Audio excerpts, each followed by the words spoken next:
I got it. Stop. You have to take the baby. It's okay. Well, I collected lots of seeds off these beautiful flowers, and we're going to be able to grow them next year. We are down here doing some much needed garden cleanup here, the main garden site. Cleaning out a lot of the overgrown things, weeds, dead things, rotting things, all of the above. It's pretty bad. So we are getting this all tight and right. We're gonna get a spot ready for our garlic for the year, and yeah, it's really good. It's really needed. We're also gonna try to get the greenhouse cleaned out because it is out of control.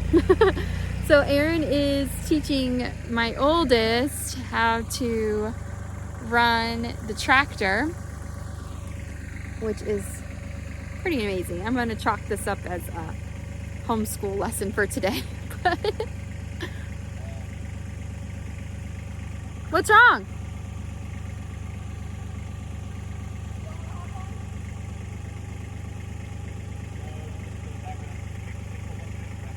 I think he's scraping like the topsoil off, which is not what we want at all. We want that to stay. This dirt is so rich and so dark that we are just trying to preserve it and keep it going. But I'm standing here looking around, and the amount of cherry tomatoes that volunteered and dropped off, man, we're gonna have a lot of volunteers next year. It's gonna be a little overwhelming, but hopefully not. Our plan is to lay down cardboard and get some mulch in here. We've always used hay before, but we're gonna try mulch this year because we can source it, and hopefully we'll have it all ready to go for what's coming next. I was gonna say it's mostly gonna be tomatoes.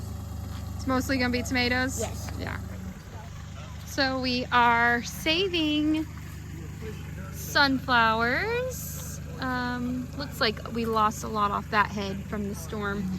Hopefully we can dry them out in time and be able to keep the seeds, at least to plant till next year.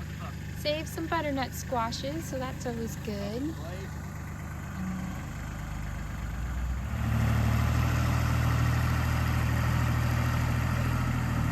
Look at that rat! Where?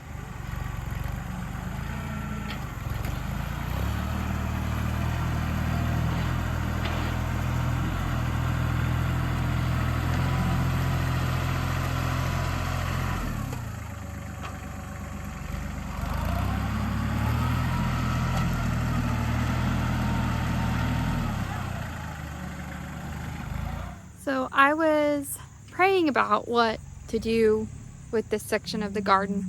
We want this whole area to be an orchard that grows all of our fruit trees. We want to move into nuts, and we've got blueberries and raspberries here as well, but I also want to do something with what was the former garden. And I was praying about it. I never set out to be a flower farmer. I feel like that's let's buy a piece of land and be flower farmers, like, right? This like beautiful, I don't know how to describe it, but just like what everybody does, right? So I was kind of like, yeah, no, that's not for me. I just want to grow food.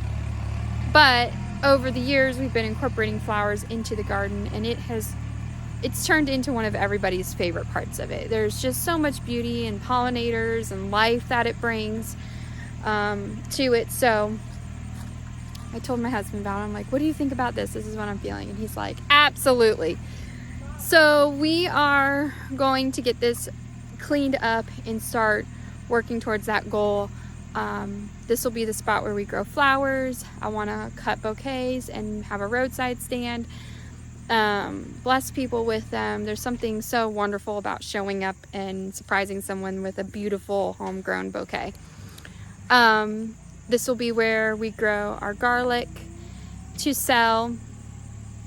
And I want to start putting some more perennial things in, like rhubarb and herbs, not just culinary herbs, but medicinal herbs as well. So this will kind of become I don't want to use the term permaculture, but I guess that's what it'll eventually become, where everything is just working together in this beautiful way, creating a beautiful space that not only nourishes your body, but just is uplifting.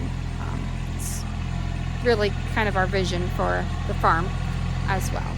But if we don't do something soon, we're going to end up having a tomato farm, because the amount of cherry tomatoes that volunteered and then grew and overtook space is insane.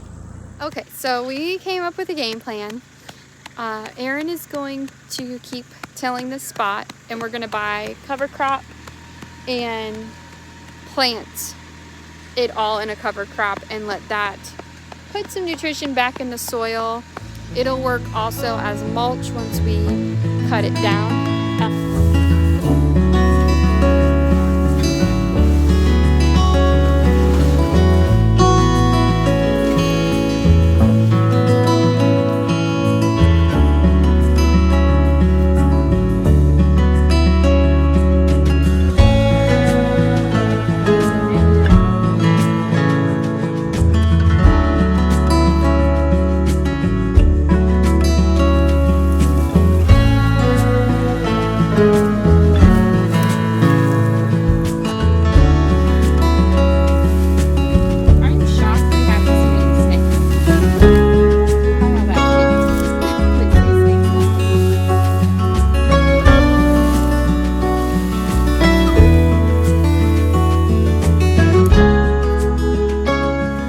All that's left to do is to add mulch to the floor, and it is ready to go for next season.